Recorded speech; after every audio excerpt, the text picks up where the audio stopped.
Sa napakaraming mga tao dito sa mundo, kung tatanungin mo kung ano ang pinaka-community nila, maaaring marami ang makuha natin mga kasagutan. Pero ang isa sa mga maaaring pangkaraniwan na hihilingin ng maraming tao ay magkaroon ng mapayapang buhay. Lalo na po siguro yung mga taong nasa sa mga dako kung saan laganap at palagian ang mga kamuluhan. Tayo po ay mapalad sa dako po natin dito kung ikukumpara natin sa iba pang mga lugar ay napakatahimik na ng ating kapaligiran. At sa kabila po nito, maraming mga tao na bumuhay na sa mga lugar na kung ikukumpara mo sa iba ay mapayapa na, naghahanap pa rin ng mapayapang buhay. Bakit po kaya? Dahil ba ang buhay mapayapa ba ay mahirap matagpuan? Sa umagang ito, nais ko pong talakayin ang patungkol sa paksang ito. Pagkakaroon ng isang mapayapa at matiwasay na buhay. Sa kalagitnaan po ng maraming mga kaguluhan, maraming mga di pagkakaunawaan, sigalot at mga suliranin, posible ba na tunay na magkaroon ng mapayapang buhay? Ang aking kasagutan kaagad-agad ay isang napakatiyak na oo. Yes. Is it really possible to live a truly peaceful life? And the answer is a resounding and loud yes. Kaya nga lang marami pang mga tao ang hindi natutuklasan ang daan at ang kaparaanan tungo dito sa mapayapang buhay.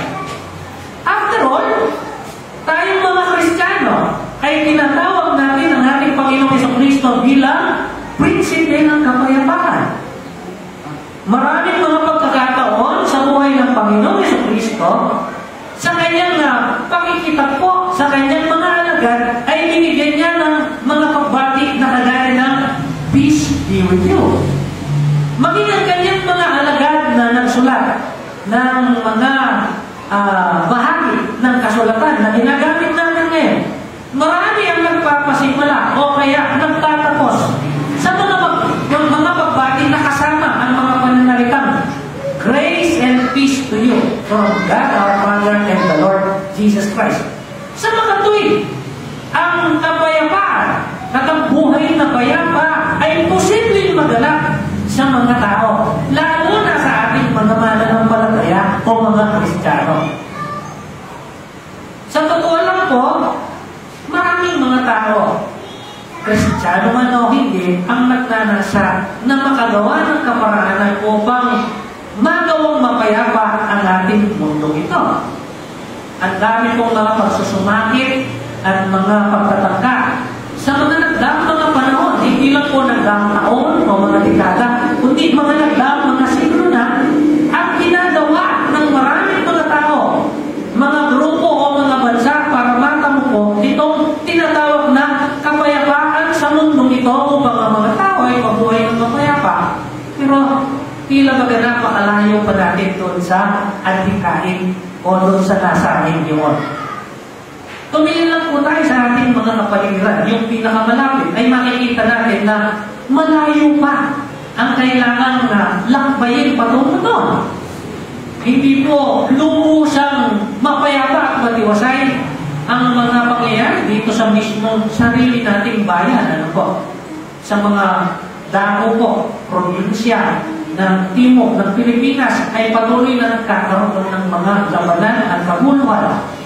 Magbasa kayo ng mga periodiko at malalaman nyo. Kamakailan lang, 2 araw lang, dito sa bandang Hilaga po, ay nagkaroon na naman ng mga kaguluhan sa pagitan po ng mga pulis at ng mga rebelde, sa pagitan po ng mga sundalo at ng mga rebelde Abu Sayyaf. At iba't ibang mga grupo na may kanya-kanyang kagustuhan gawin. Pero ang lahat, ang kanilang sinisigaw ay gusto namin magkaroon ng kapayapaan. Hindi lang po yan. Kapag yung dinasanteryo, hindi lang po yung nangyayari sa loob ng ating bayan. Pero yung mga nangyayari sa mga karating. Ang Pilipinas ngayon ay merong hidwaan doon sa mga bansang malapit dito sa ating mga karagatan. Ang China ang Taiwan. Maging ngayon ay ang ibang mga karatig bansa na kagaya ng Vietnam at ng Malaysia ay naghahangad na maigiit yung kanilang karapatan sa mga bagay na pinaglalaban din ng Pilipinas. So, ito yung mga palatandaan na ang hinahanap ng marami ay mahirap matagpuan. Pero dahil mahirap pang matagpuan ay sasabihin natin imposible o hindi maaaring mangyari na tayo bilang mga individual o mga tao ay magkaroon ng kapayapaan at makapamuhay ng mapayapang buhay. Kagaya ng sinabi ko, ito po ay posible. We may not be able to create a peaceful world, but we can experience a peaceful life. Hindi man natin natawang mapayapa ang ating bansa o ang ating mundo. Maaari naman tayo bilang mga tao mabuhay na merong mapayapang buhay. Yan po ang aking ipapaliwanag sa umagang ito. Napakarami po ng mga kailangang ma-overcome. Para sa ganon, masabi ng mga tao na mapayapa ang buhay. Ang dami pong mga kalamidad. Ang ilan ay likas na nangyayari, ang ilan ay gawa ng tao. There are so many calamities around us. Some are natural, some are man-made. Ito po, nararanasan natin. Panahon ng mga bagyo, panahon ng mga lindol.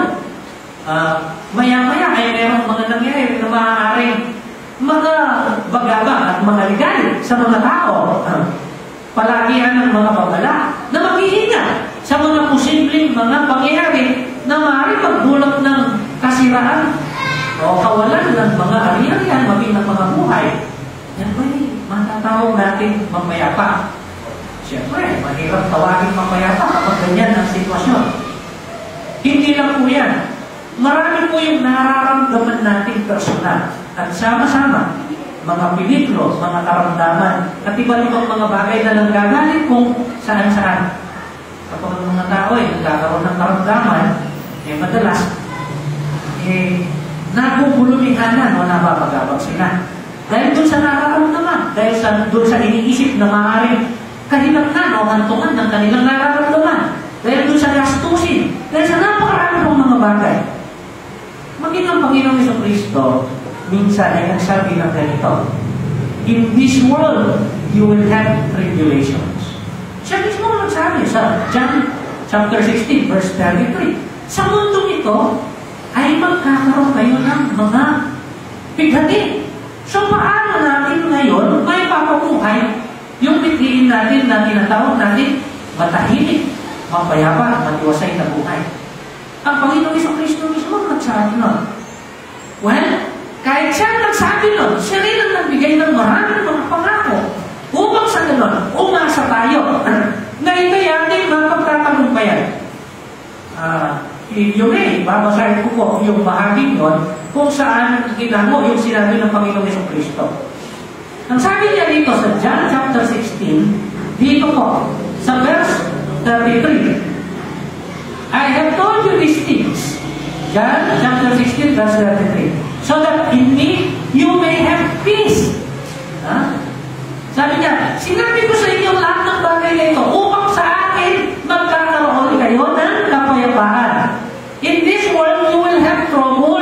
Dahil sa mundong ito, kakaroon kayo ng mga bigati at kamuluhan. But take heart, I have overcome the world. Kaya nga tinawag siya na Prince of Peace. Ano ngayon ang landas tungo dito sa tinatawag natin mapayapa at matiwasay na buhay? First, the most basic and simple answer is this. We must know the source of peace. Yun po pinakasimple. Pag may limiti tayo, may hinahanap tayo, kailangan alam natin yung landas para matamo yung inimiti o hinahanap natin. Kapag merong dako na gusto natin marating, kailangan malaman natin yung daan papunta sa dakong yun. And this is the way. The most basic answer to this is, we must know the source of peace. And peace comes only from God. Ang kapayapaan ay maaari lang manggaling sa Diyos sa pamamagitan ng ating Panginoong Jesucristo. kinikilala tayo ng Diyos, ang kapayapaan ay abot tanaw natin. If we know God and God knows us, then peace is at hand. Ano pong sabi doon sa John chapter 14, verse 27? Sa pagtuturo din ng Panginoon Jesucristo sa kanyang mga alagad, ang sabi niya sa kanila, sa John chapter 14, verse 27, "Peace I leave with you, my peace I give you." Okay, I do not give to you as the world gives. Iba dun sa naaring ipagkaloob ng mundo ito, sabi, "Do not let your hearts be troubled and do not be afraid." Kasi sabi niya sa mundo ito, maraming pinati, maraming kapuluhan. Pero yung kapayapaang ibibigay ko sa inyo at yung kapayapaang iiwan ko sa inyo ay hindi kagaya ng maaaring ibigay ng mundo ito. It's not wrong to try to do something to develop and create peace in this world. But we know very well that is not actually possible. But to have peace in one's life as an individual is possible. Kaya yun ang gusto na natin Panginoong Jesucristo. Kaya nga ayon doon sa luwantipan, sa maraming mga bahagi nito, halimbawa, yung awit, Psalm 46 verse 10, ang sabi ng Diyos sa pamamagitan ng mga awit, "Be still and know that I am God." Kayo'y pumayapa, tumahimik at malalaman ninyong ako ang Diyos. At kapag nalaman ninyong ako ang Diyos, doon dumarating ang tunay na kapayapaan. Pero nananatili pa rin po yung katanungan kasi. Why is it that even though we are already Christians, it seems so hard to experience a peaceful life? Kahit mga Kristiyano na tayo, walang pagdududa na kinilala natin si Kristo bilang Panginoon at tagapagligtas.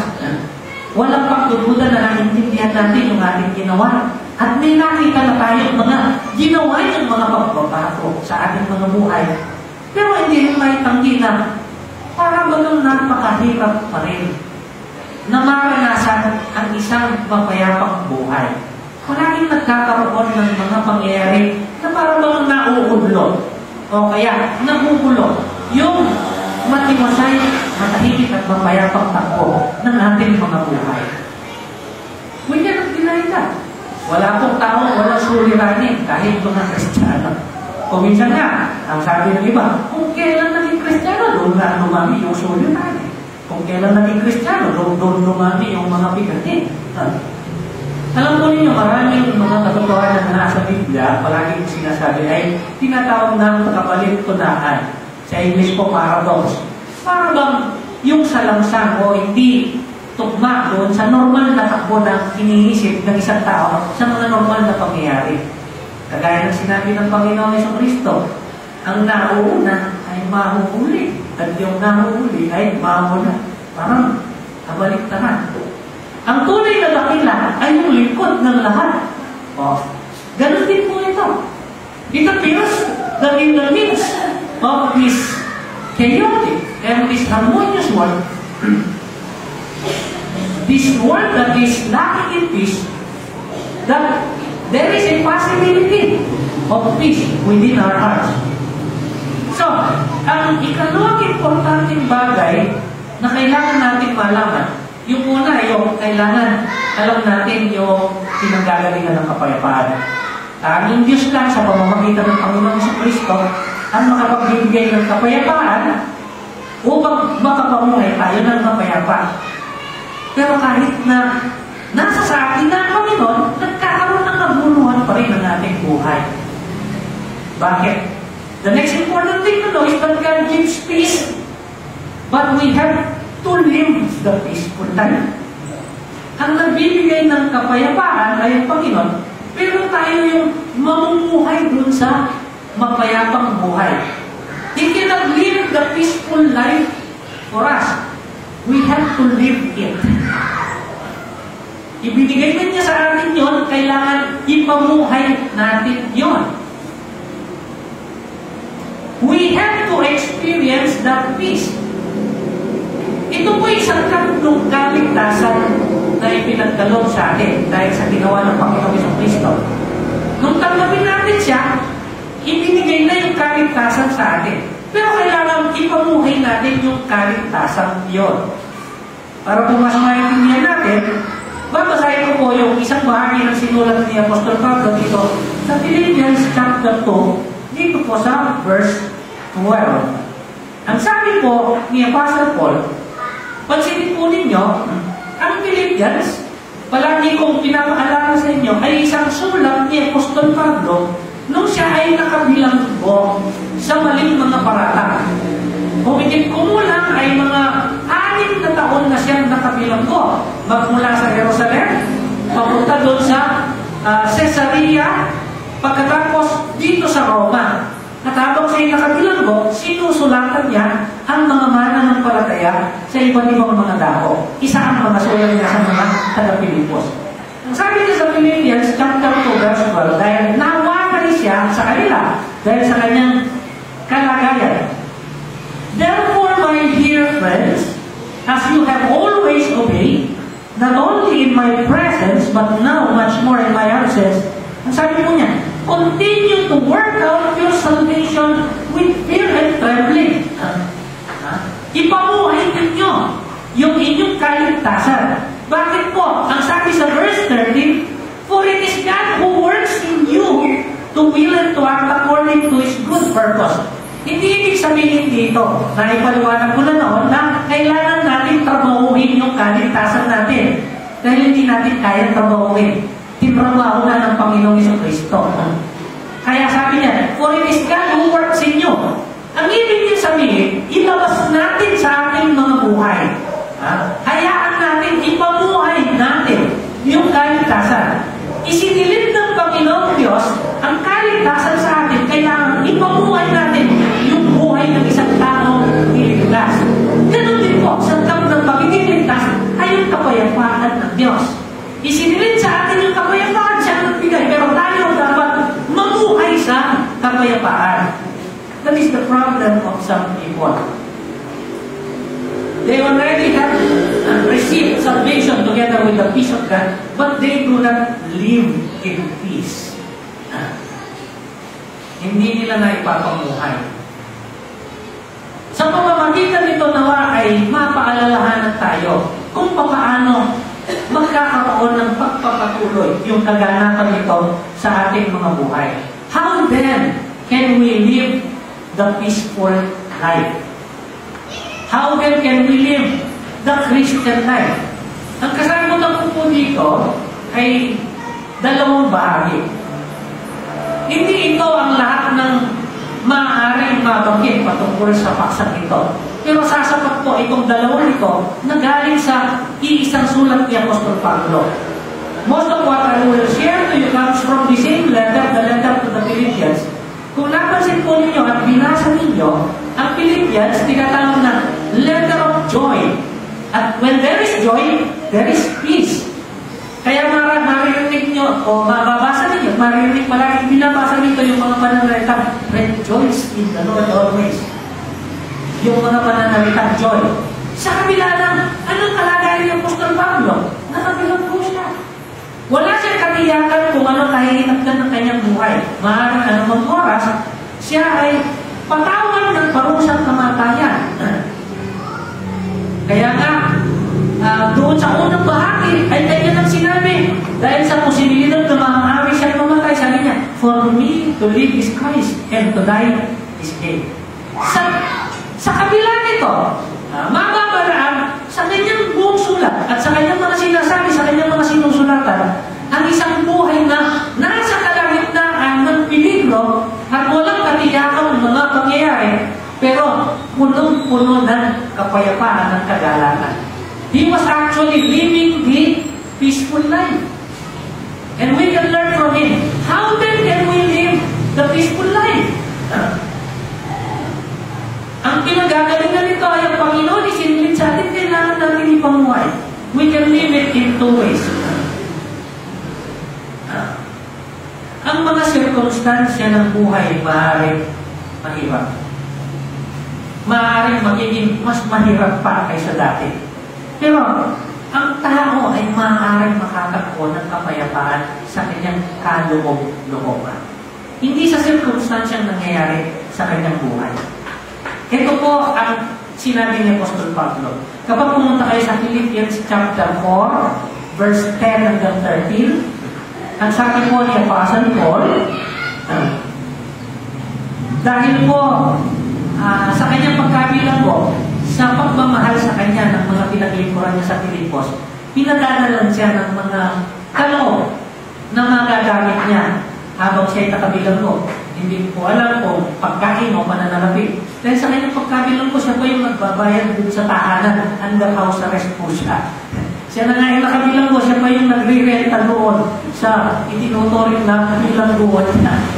Ito po sinabi niya sa Philippians chapter 4, magmula verse 10 hanggang 13. I rejoice greatly in the Lord that at last you have renewed your concern for me. Indeed, you have been concerned, but you have no opportunity to show it. I am not saying this because I am in need, for I have learned to be content, whatever the circumstances. I know what it is to be in need, and I know what it is to have plenty. I have learned the secret of being content in every situation, whether well fed or hungry, whether living in plenty or in want. I can do everything through Him who gives me strength. Ano po yung unang kaparaanan? Para po, pamuhay natin yung buhay na batiwasay, matahimik, mapayapa, sa kabila ng mga kabuluhan na maaaring mangyari sa ating kapaligiran. Ang una po is, learn to be content. Napakasimple po. Napakadaling sabihin, pero minsan, hindi napakadaling gawin. Bakit po? Kasi po, kailangan ito'y natututuan. It does not happen overnight. Kaya ginamit po ni Pablo yung salita. The Lord says, I have learned. To learn something means to go through a process. Hindi po yung dahil sinabi sa iyo ngayon, automatiko, nangyayari na. Ito'y pinag-aaralan.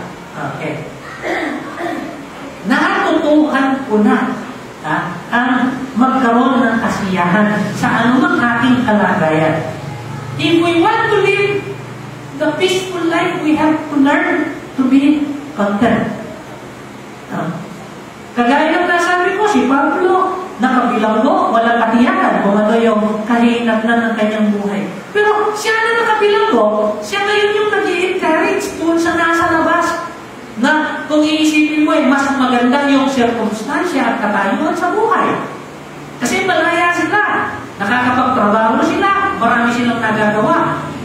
Kaya nga po, nakakayanan nila makapagpadala kay Apostol Pablo ng mga ilang bagay na kakailanganin niya. Dahil nakakalikod sila ng pananalapi, kumikita sila. Pero siya na nasa bilangguan ang nagpapalakas ng loob nung nasa labas.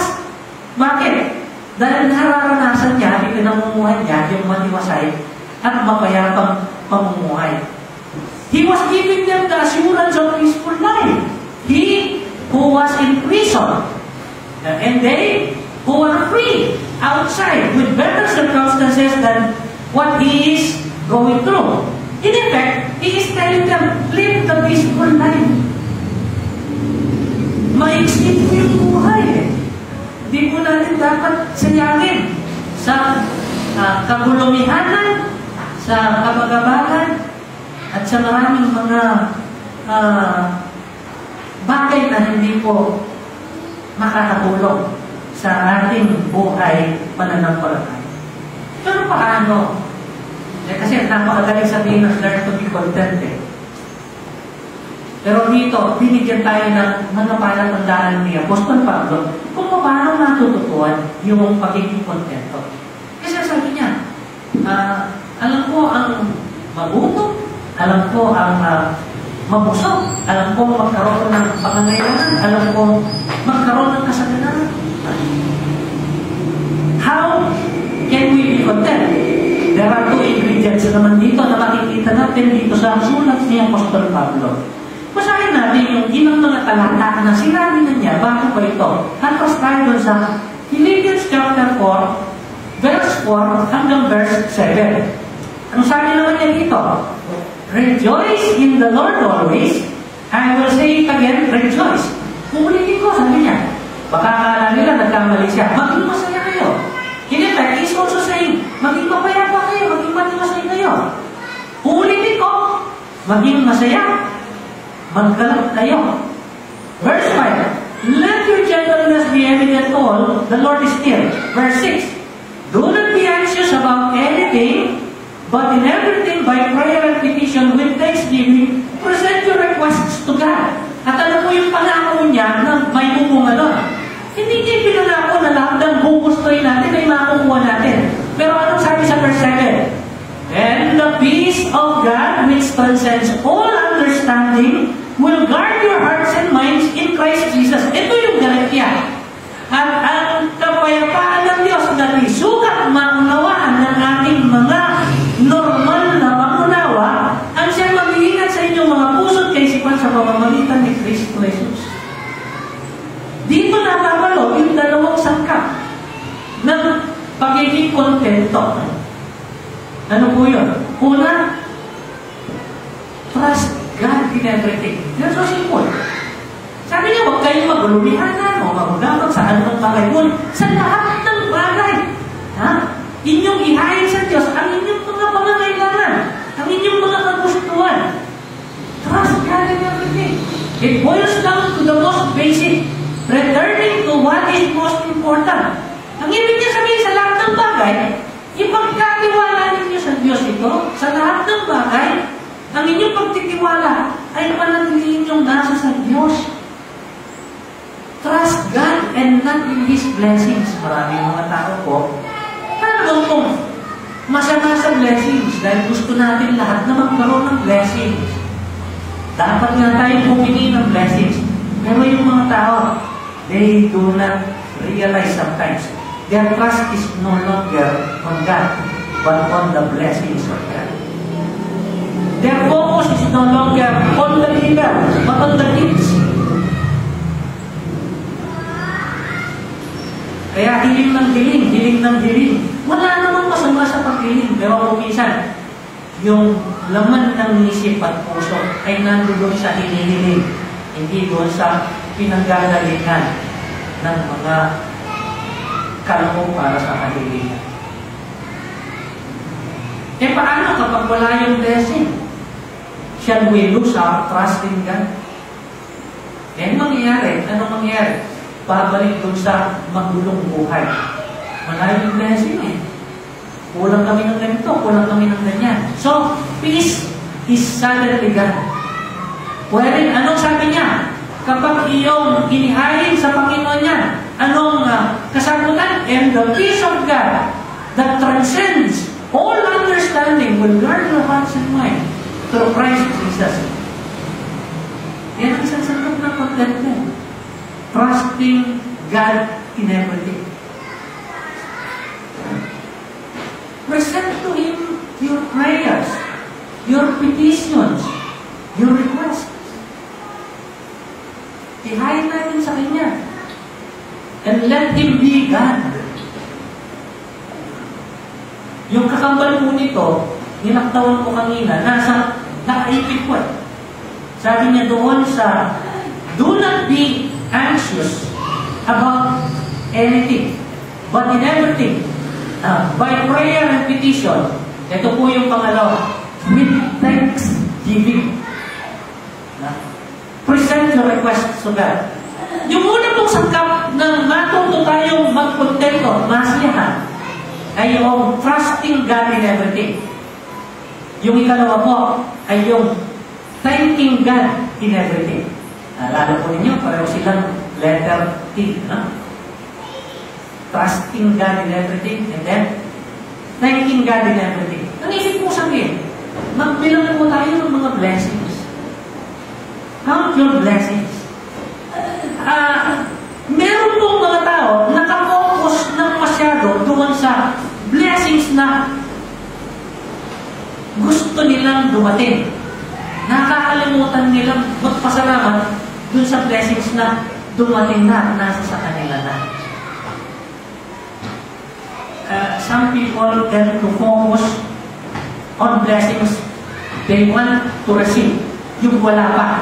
Kaya doon sila nakatanaw. Parang hinihintay nila.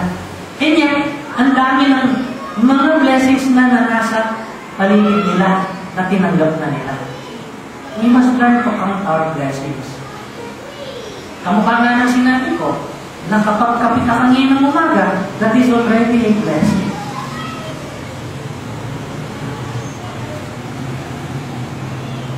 There is so much to thank God for. Nagising tayo pag-ina, that is a blessing. Nakalabas tayo ng tahanan, that is a blessing. But they seem to be so ordinary. Kaya, para bagang, automatic naman yan. Pero meron mga tao, kanina, hindi na nagising. Hindi tayo natutuwa nun. Meron mga tao, hanggang ngayon, kumakalang pa yung bituka. Kahit kami man lang, hindi pa sumayan sa kanilang mga bituka. Meron mga tao gustong lumabas ng bahay, hindi sila makalabas ng bahay. Walang tutulong sa kanila. Tayo, nandito, meron mga tao, nagkaroon ng kawalan ng kahiharian. We have to somehow look around us. Ang dami po ng mga blessings natin. Lumipas yung isang linggo. May problema? Oo. Pero buhay tayo. Nandito tayo. May pag-asa tayo. We have to count our blessings. Let us look forward to blessings that we long for. Walang masama doon. Pero yung focus natin, timbangin natin. Kesa sa araw-araw, isa pa lang. Nakatingin na doon, Panginoon, ito po ang gusto ko, ito po ang kailangan ko. Wala mong nasabing pagpapasalamat. Yung sa dumating sa buong maghapon, o yung nagdang na araw, o yung nagdang linggo. Sabi ko nga, kung gagawa tayo ng talaan siguro, ng mga pwede natin maipagpasalamat sa Diyos, pati yung mga itinuturing natin, pinakamalikit o pinakapangkaraniwan, ay hindi po tayo mauumusan ng maaari pala mo. Ang dami po. Sabi ko nga, kanina, nagising ako ng bandang alas 4:30, ang sakit ko ng ulo. Nag-alala na agad ako, paano ngayon? Hindi pa naman. Alas 4:30. Bumalik po ako sa higa. Ngayon kung lumising ako pagkatapos ng mahigit na isang oras, naginhawaan po ako ng konti. Nung makapaghanda na po ako, bumalik ako sa higaan. Nung tumayo po ako, nandito. Ay, ito ako na yan. Nagagawa ko itong aking higaan. And thank God for that. Salamat po. Mumunting mga biyaya po po. Trusting God in everything and thanking God for everything. Ang sabi na po, eto, makikita natin yung dalawang yan, nakakumpul din doon sa sulat ni Apostol Pablo sa mga taga-Thessalonica. Tingnan natin yung 1 Thessalonians chapter 5. Sumulat lang po kayo ng konti galing sa Philippians. Colossians 1 Thessalonians chapter 5. Verse 16 hanggang verse 18. Ito po ang pagtatagubilin din ni Apostol Pablo sa ibang mga Kristiyano sa ibang lugar. Ang sabi niya, 1 Thessalonians chapter 5 verse 16 to 18, be joyful always. Siyempre sabi ko nga, joy, with joy comes peace. Be joyful and peaceful always. Anong sabi niya? Pray continually. Ayun po. Pray continually. Huwag kayong magsasawa sa pananalangin. Anong ibig sabihin nun? Trusting God in everything. Ano yung kasunod?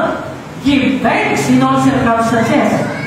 Thanking God in everything. For this is God's will for you in Christ Jesus. It may be so simple, and yet it is very important.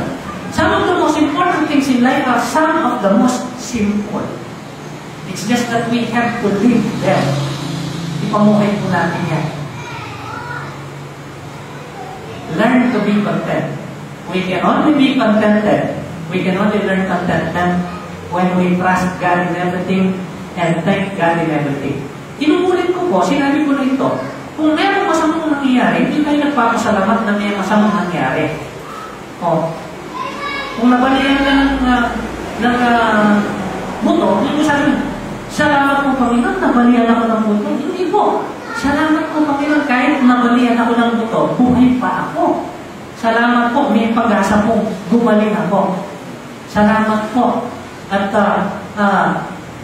hindi po naging napakalala kagaya ng dinaranas ng iba. At kahit ito'y malala, meron pa tayong may pagpapasalamat. That is what it means in giving thanks in everything. Giving thanks in everything means no matter how bad things are, no matter how worse they can get, there is still a God who is there, whom we can call. Meron po Diyos. Salamat po. Ikaw pa rin ang Diyos na makapangyarihan na nasa trono ng biyaya.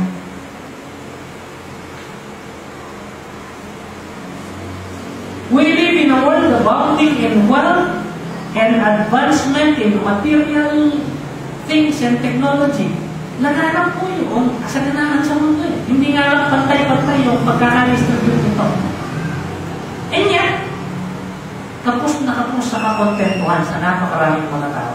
Kung minsan na, yung napakarami na, ang taglay, ang siyang walang kasiyahan at kapayapaan hanggang hindi pa madagdagan ng madagdagan. Iniisip nila kung walang pa rin. Yung iba, yung bahay na nila, sobrang laki.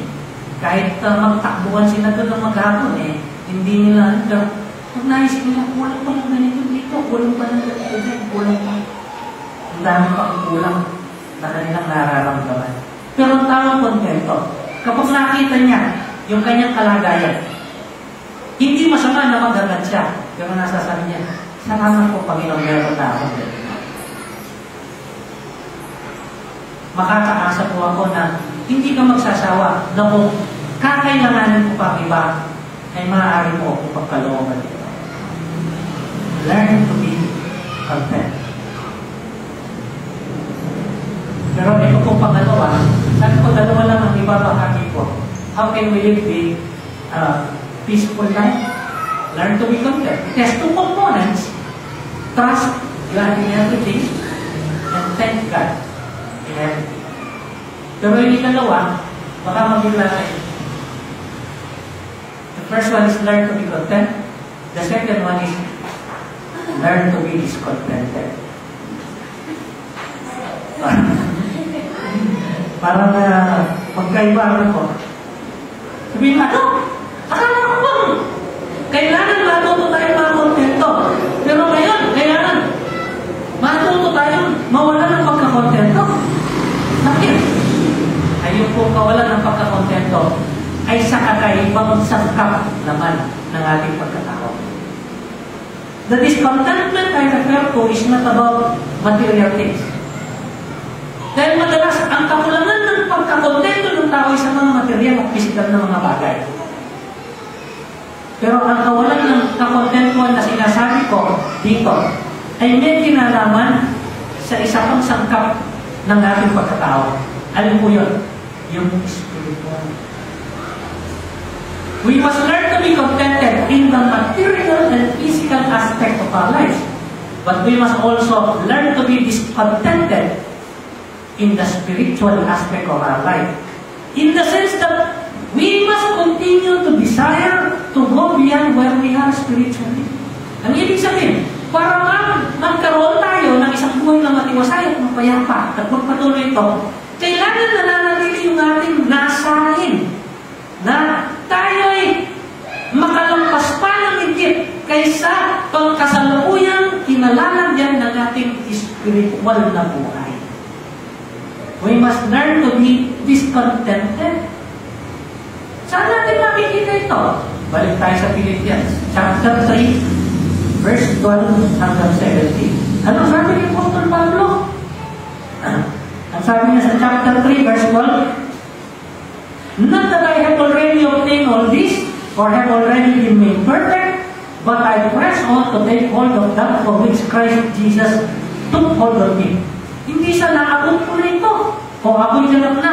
Pero ako'y nagsusumakit, sabi niya, upang aking makamtan yung kadahilanan kung bakit ako'y tinawag o binihag ng Panginoong Jesucristo. Verse 13, brothers, I do not consider myself yet to have taken hold of it. But one thing I do, forgetting what is behind and straining toward what is ahead, I press on toward the goal to win the prize for which God has called me heavenward in Christ Jesus. All of us who are mature should take such a view of things. And if on some point you think differently, that too, God will make clear to you. Only let us live up to what we have already attained. Ipabuhay natin yung naabot na nating antas o level ng spiritualidad, pero manatili tayong walang kakontentuhan. Ang ibig sabihin, magnasa pa tayong umangat o sumulong ng higit sa pangkasalukuyang kalagayan ng ating spiritual na kalagayan. Ano po yun? We must continue to desire to grow in our faith. We must never be contented. Ay, okay na ako. Solve na ako. Hanggang mamatay ako, dito na ako sa level na ito ng ating pananampalataya. Pwede na ako dito. Sabi ni Apostol Pablo, nagsusumakit ako na kabilang buya. How can we do that? He can still do it. Sa anong kaparaanan na kanyang magagawa ito? Babalikan ko po yung chapter 4, verse 8 hanggang 9. Sa chapter 4, verse 8 and 9, ang sabi po niya, finally, brothers, whatever is true, whatever is noble, whatever is right, whatever is pure, whatever is lovely, whatever is admirable, if anything is excellent and praiseworthy, think about these things. Anong resulta? Sabi niya, whatever you have learned and received or heard from me or seen in me, put it into practice. And the God of what? The God of peace will be with you. Ayun naman. Ano nung bagay, sabi niya, ang totoo, marangal, tama, dalisay, maganda, kapuri-puri. Isipin ninyo ang mga bagay na ito. Ano man yung natutuhan ninyo, tinanggap sa akin, ipamuhay ninyo. At ang Diyos ng kapayapaan ang sasain niya. The God of peace will be with you. Yung kanina, yung una, sabi niya, and the peace of God that transcends all understanding will guard your hearts and minds through Christ Jesus. Ito naman, and the God of peace will be with you. Dalawang sangkap din ang nangyari ito. Yung una, para ipaalala ko, learn to be content in your material and physical aspect of life. How? By trusting God in everything and by thanking God in everything. Ikalawa, learn to be discontented in the spiritual aspect of your life. Two ingredients pa rin. Letter T pa rin ang isa para matandaan niyo. Yung una, think right. Yung pag-iisip ninyo dapat tama. Think right. Ano sabi niya, Pastor Paul? Ano mang bagay ang mabuti, maganda, kapuri-puri, nakapagdapan, dalisay. Isipin ninyo ang mga bagay nito. Bakit? Yan ay mga katangian ng Panginoong Jesucristo. Sa mga kapatid, ang unang dapat nating isipin, i-focus yung ating mga pag-iisip ay walang iba kung hindi ang Panginoong Jesucristo. Kaya nga doon sa Hebrews chapter 12, sabi niya doon, look unto Jesus, the author and the finisher of your faith. Think right. Anong ibig sabihin? Think of the Lord always. And think of the things of the Lord. Ang sabi doon ni Apostol Pablo, bakit? Siya yung tumawag sa atin. So, iukol natin yung ating mga pag-iisip doon sa tumawag sa atin. Okay.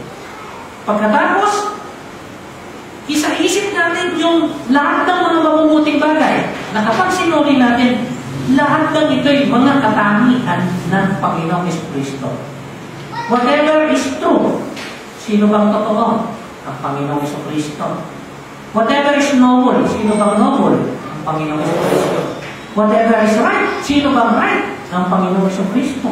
Whatever is pure, sino pure? Ang Panginoong Jesucristo. Whatever is lovely, excellent, and valuable, all of these are character traits of the Lord Jesus Christ. Think on all things related to the Lord Jesus Christ. So to be discontented spiritually, isipin natin ang Panginoong Jesucristo at yung mga katangian niya. Yun ang gusto niya na maging tayo. Pero thinking is not enough. Thinking is just the first step toward the completion of learning to be discontented in our spiritual growth. Bakit? Kailangan, sabi ni Apostol Pablo, whatever you have learned or heard from me, sabi niya, put it into practice. Pwede nyo iniisip natin ng Panginoon, pwede nyo iniisip natin katangian ng Panginoon at saka yung mga gawa ng Panginoon, pero hindi pa natin ipinamumuhay yun. So the second step here, after thinking or focusing on the right things, is training in righteousness. Thinking what is right and then training in righteousness. Ano yun? Yung sabi ni Apostle Paul. Kung ano yung narinig ninyo, natutuhan ninyo, ipamukay ninyo. Then, the God of peace will be with you. Thinking what is right, thinking about the Lord and about the character of the Lord is right. Because our character should be similar or the same as the character of the Lord Jesus Christ. But we have to put it into practice. Kaya yung ikalawa, training in righteousness. Pagkapa, ito po yung sinabi ni Santiago. Naalala niyo sa unang kabanata. Huwag kayong tagapakinggan ng salita ng Diyos. At pagkatapos nito, ay hindi ninyo ginagawa. Kung hindi, parang ginagaya ninyo ang inyong sarili. Parang tao tumingin sa salamin. Pag nakita yung anyo ay lumisan na.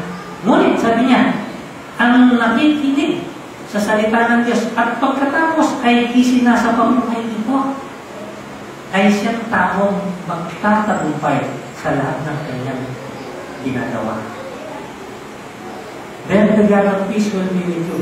Meaning to say, then you will find and experience peace in your life. Tandaan niyo yung sinabi dito ng Panginoong Jesucristo. Patungkol dito, why we have to be discontented in our spiritual aspect and be contented in our physical and material aspect. Matthew 6:33, seek ye first the kingdom of God and His righteousness, and all these things shall be added unto you. Ang garo-garo niya dyan, a peaceful and a joyful life. Maaaring manatili ang kaguluhan at kaguluhan sa paligid. Hindi mawawala ang mga pagsubok at hamon ng buhay. Pero maaaring makapamuhay ng isang buhay na matiwasay, mapayapa, at merong katahimikan. Life is short. We must live in peace. We must live in contentment. It's not wrong to desire good things in life, but it is never peaceful not to be content in what we already have. Wala pong masama na magnasa ng mga magaganda at mabubuting bagay. Pero kailanman hindi magiging mapayapa kung hindi magkukontento sa nasa sa atin na sa atin, sa taglay na natin. Pero kapag nakita ng Diyos na nakukontento tayo sa nasa sa atin, maaari na tayo pagkalooban pa ng karagdagan. Remember, sabi niya, ang nakikita niyang kayang pagkatiwalaan sa mga maliliit na bagay ay pagkakalooban niya ng hindi pagkatilang bagay. Live also in discontent. Ang ibig sabihin, don't stop growing in the Lord. As we grow in the Lord, we grow in His grace, we grow in His peace, we grow in His joy. It's not about getting the most you can get, but it's about being the most you can be. A lot of people get the most that they can get, but it's not about that. It's not about what we have. It's about who we are. Kung sino tayo. Being the most we can be. At alam po niyo, Paul said it well. Sinabi pa po dito ni Pablo sa pagsasara ng kanyang ikalawang sulat sa mga taga-Korinto. 2 Corinthians chapter 13. Sa akin pong pagtatapos. Ito yung pansara ni Apostol Pablo. Verse 11. Sa isang verse lang, sinabi niyang napakaganda. Finally, brothers, goodbye. Sa kabila ng maaaring, hindi sa lahat ng panahon, nakakasama nila si Apostol Pablo. Dahil natural sa mga tao yan. Sabi mo dito, aim for perfection. Ang ibig sabihin, kayo maghanap na makalampas pa sa kinalalagyan nyo ngayon sa spiritual ninyo mga buhay. Aim for perfection. Listen to my appeal. Be of one mind. At ang sabi niya, live in peace. Mabuhay sa kapayapaan. Ang ibig niya sabihin, kung ito ang inyong nanasahin, at ito ang landas na inyong tatahanin, magkakaroon ng kapayapaan sa inyong buhay. At ang sabi niya, and the God of love and peace will be with you. Posible po ba yung peaceful life? Posible. Because that is what God desires for us. Hindi po ibig sabihin niya hindi tayo dadagdan ng mga pagkatakot, paminsan-minsan, ng mga pagkalito, ng confusion, discouragement. Pero ang ibig sabihin, posible ito na siyang maging pangunahing marka magpatuloy ito sa ating mga buhay. Because that this is what God wants for us. That we may live a peaceful, joyful life. Dalawang bagay. Learn to be content. Trust God in everything. Thank God in everything. And learn to be contented in your spiritual life. Always desire to grow more and further. How? Think of the right things. The Lord Jesus Christ and what He wants us to be like Him. Whatever is true, whatever is noble, whatever is right, whatever is pure, whatever is lovely, if anything is excellent and praiseworthy, think of these things. And then, train in righteousness. Put them into practice. Whatever you've heard and learned from me, sabi po niya, Pastor Paul, put into practice and the God of peace will be with you.